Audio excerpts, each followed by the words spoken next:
ప్రభావం కలుగును గాక. ఈ యొక్క కార్యక్రమాన్ని చూస్తున్నటువంటి ప్రియులందరికీ ప్రభువును రక్షకుడైన యేసుక్రీస్తు వారి శుభనామంలో వందనాలు చెల్లిస్తూ ఉన్నాం. ఎలాగున్నారు? అందరూ బాగున్నారా? ఇళ్లలో ఉండి రోజు ప్రార్థన చేస్తున్నారా? బయట వాతావరణం సరిగా లేదు, కరోనా ఎఫెక్ట్ చాలా తీవ్రంగా ఉన్నది. కాబట్టి పిల్లలు పెద్దలు ఎవరికి కూడా వీధుల్లో తిరగకుండా జాగ్రత్తగా పరిశుద్ధత పాటించండి, పరిశుభ్రతగా ఉంచుకోనండి.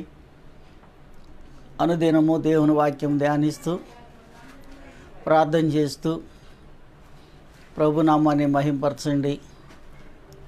మీరు మీ కుటుంబాలు ఆశీర్వాదకరంగా ఉండుట కొరకు దేవుని రాజ్యం కొరకు ప్రార్థన చేయండి.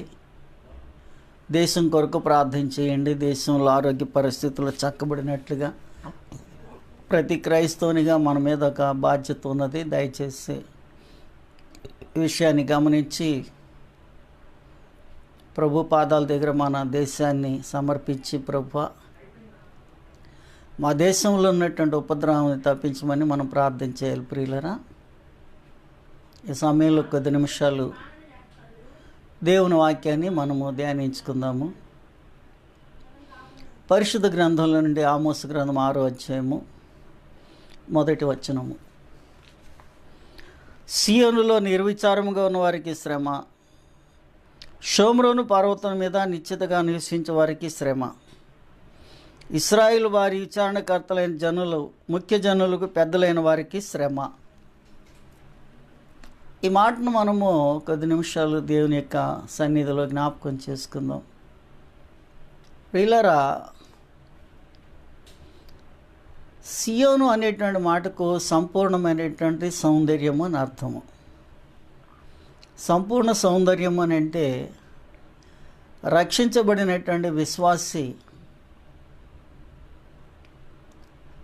దేవునిలో నేను నిత్యము ప్రార్థన చేస్తున్నాను, దేవుని సన్నిధిలో ఉంటున్నాను, నాకేం పర్వాలేదులే అని చెప్పి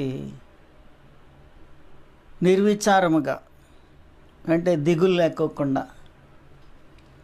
ఈ మాటకు అర్థం ఏంటంటే తనకు తానుగా, నేను రక్షించబడ్డాను, నాకేం పర్వాలేదు, ఎవరు ఎలా పోతే నాకేమిటి అనేటువంటి ధోరణ మంచిది కాదు. ఇది నువ్వు రక్షించబడినా కానీ నీకు శ్రమలు తప్పు అని చెప్పి దేవుని వాక్యం చెబుతుంది. కారణం ఏంటంటే నిర్విచారము. బయట అనేక ఆత్మలు నశించిపోతూ ఉన్నాయి. ఆత్మల గురించినటువంటి భారము లేకపోవుట, ఆత్మల గురించినటువంటి బాధ్యత లేకపోవుట, ఏ విధంగా దేవుని సాన్నిధ్యంలో ఆశీర్వదించబడతారో ఆ విషయాలను మనము ప్రభు పాదాల దగ్గర పెట్టి ప్రభువును స్తుతించవలసినటువంటి వారం, మనం ప్రభునామాన్ని ఘనపరచవలసినటువంటి వారము. కాబట్టి నా మటుకు నేను రక్షించబడ్డాను, నాకేం దిగులు లేదులేని నిర్విచారంగా, దిగులు లేకోకుండా, చింత లేకోకుండా మనము ఉండటం అనేటువంటిది అది అంత మంచిది కాదు. అది కేవలం మనకు శ్రమ కూడా కలుగు చేసేటువంటి ప్రమాదం ఉంది. ప్రియులరా, రెండో వర్గం ఏంటంటే షోమ్రోను పర్వతం మీద నిశ్చితగా నివసించే వారికి శ్రమ అని అన్నాడు. షోమ్రోను అనేటువంటి మాటకు అర్థం ఏంటంటే కావలి. అంటే పేరు కావలే కానీ వారికి కాపలాదారుడు లేడు. షోమ్రోను పర్వతం మీద పేరు కావలి, కానీ కాపలాదారుడు లేడు, కాపరి లేడు. కాబట్టి వీరు జీవితాలు ఎట్లాగుంటాయి అంటే యథేచ్ఛగా, స్వేచ్ఛగా జీవిస్తూ ఉన్నారు.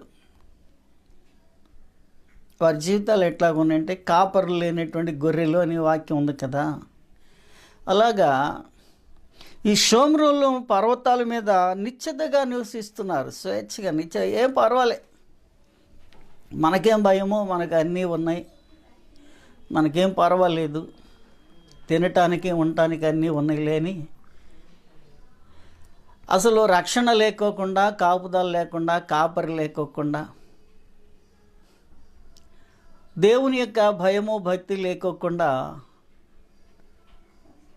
వీళ్ళు ఉంటున్నటువంటి పరిస్థితులు ఎట్లంటే నిశ్చితగా ధైర్యంగా పర్వాలేదులే ధైర్యం ఎవరికి వాళ్ళే ధైర్యపరుచుకుంటూ సంపాదించుకుంటూ తింటూ చివరాఖరికి ఏం చేయబోయే ఎవరోలే దేవుడు ఎక్కడున్నాడు, మన చేతులే కదా మన దేవుడు, మన కడుపే కదా మనకు దేవుడు అనేటువంటి భావంలో ఉంటున్నటువంటి ఇక షోమ్రోను పర్వతాల మీద నివసిస్తున్నటువంటి ప్రియులు వీళ్ళకు కూడా శ్రమే. ఎందుకంటే సియోనులో ఎట్లా ఉన్నారంట, నిర్విచారంగా ఉన్నారు, దిగులు లేకుండా ఉన్నారు. వాళ్ళు షోమ్రోను పర్వతాల మీద నిశ్చితగా ఉన్నారు, ధైర్యంగా ఉన్నారు. అంటే వీళ్ళు ధైర్యంగా ఉన్నారు, వాళ్ళేమో నిశ్చితగా ఏం పర్వాలేదు ఎవరికి వాళ్ళే. ఇప్పుడు చూడండి పరిస్థితులు ఎట్లా ఉన్నాయంటే ఎవరికి వాళ్ళే. క్రైస్తవులు కూడా మాకేం పర్వాలేదులే, మాకు యేసు ప్రభు ఉన్నాడు. హైందవులు చూస్తే మాకేం పర్వాలేదులే, మాకు అన్నీ సమృద్ధిగా ఉన్నాయి అని ఎవరికి వాళ్ళే ఏం చేస్తున్నారంటే వారి భుజాలు వారే తట్టుకుంటూ, వారికి వారే ధైర్యం చెప్పుకుంటూ, పక్కన ఎవరు లేకపోయినా తన భుజం తనే తట్టుకుంటూ షబాష్ అనేటువంటి ధోరణిలో ఉంటున్నారు ప్రియులరా. వీరికి కూడా శ్రమే అని అన్నాడు. ఇకపోతే ఇశ్రాయేలు వారికి విచారణకర్తలైన జనములలో ముఖ్య జనులకు పెద్దలైన వారికి శ్రమ అని అన్నాడు. పెద్దలైనటువంటి వారికి, తెలిసినటువంటి వారికి, రక్షించబడినటువంటి వారి యొక్క రక్షణ తెలుసు, రక్షణ లేని వారికి రక్షణ లేదన్న సంగతి తెలుసు. కానీ వీళ్ళిద్దరి మధ్య ఈ పెద్దలు అనేటువంటి వారిని దేవుడు ఎందుకు ఏర్పాటు చేశాడంటే ఈ రక్షించబడుతున్నటువంటి వారికి ప్రతినిత్యము కూడా మేలుకొలుపుతూ ఉండాలి. నువ్వు ప్రార్థన చేయాలి, వాక్యం చదువుకోవాలి, ధ్యానించాలి, దేవుని సన్నిధికి రావాలి అని వీళ్ళు హెచ్చరిక చేయాలి. ఎవరికి? సియోనులో ఉన్నటువంటి వారికి. మరి షోమ్రోన్లో ఉన్నటువంటి వారికి ఏమని చేయాలి?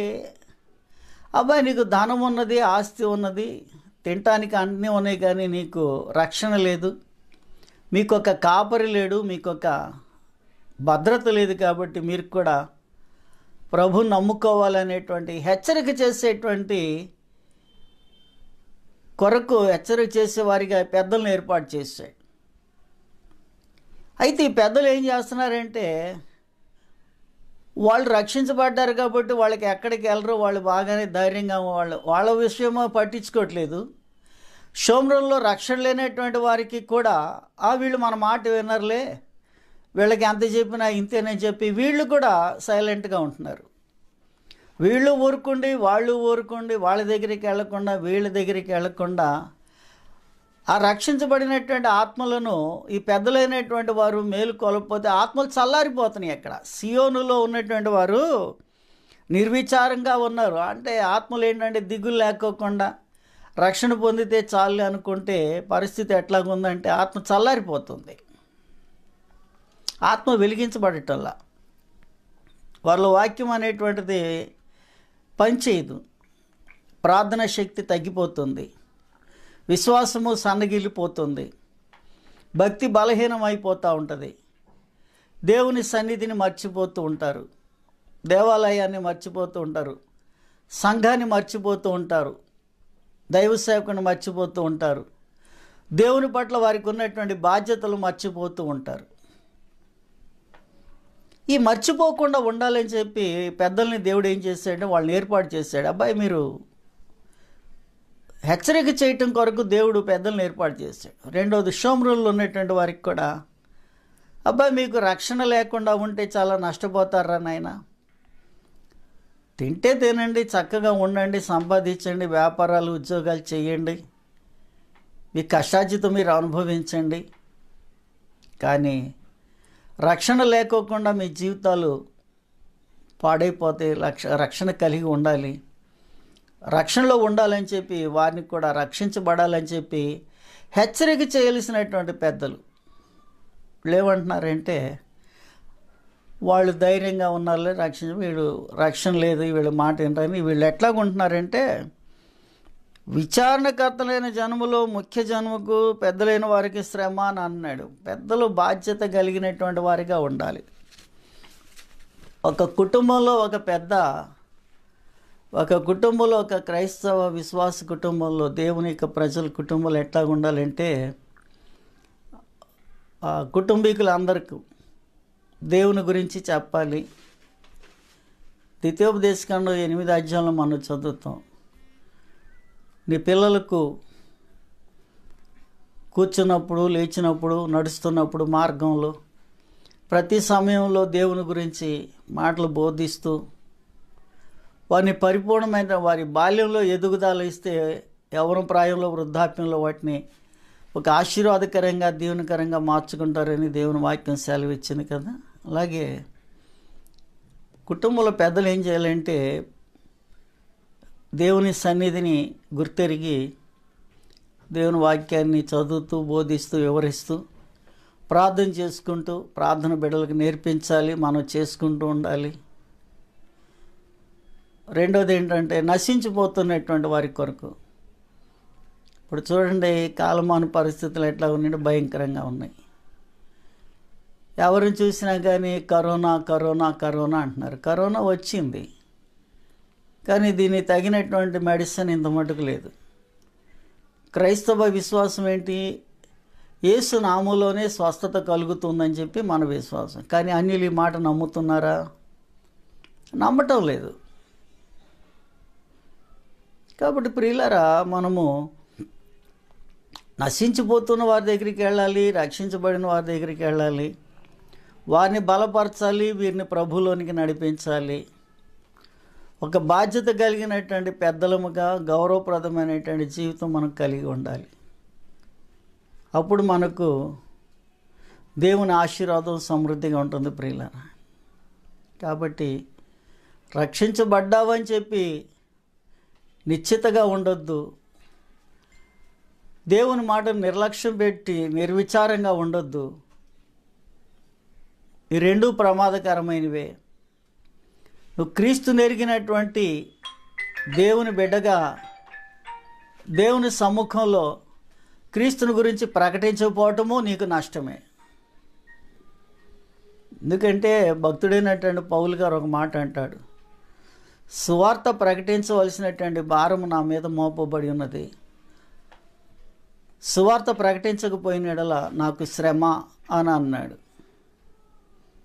అంటే రక్షించబడిన సువార్త ప్రకటించడంలో మూల ఉద్దేశం ఏంటంటే రక్షణలో ఉన్నటువంటి వారు బలపడతారు, రక్షణ లేనటువంటి వారు ప్రభువులోకి వస్తారు. పెద్దలైనటువంటి వారు అనేకులకి మార్గదర్శకులుగా ఉండాలి, దేవుని యొక్క ప్రజలుగా జీవించాలి, దేవుని కృపను పొందుకోవాలి. కాబట్టి ప్రియులారా, అటువంటి కృపా ఆశీర్వాదము మనం పొందుకొని దేవుని కృపలో ముందుకు సాగుదాం. దేవుడి మాటలు దీవించును గాక. ప్రతిరోజు ఉదయం 11 గంటలకు ఈ కార్యక్రమం మీరు ఫేస్బుక్ ద్వారా మీరు లైవ్లో చూడవచ్చు. చూస్తున్నటువంటి ప్రియులందరికీ వందనాలు. మీ అభిప్రాయాలు, మీ యొక్క సద్విమర్శలు మొఖమాటం లేకుండా తెలియచేయండి.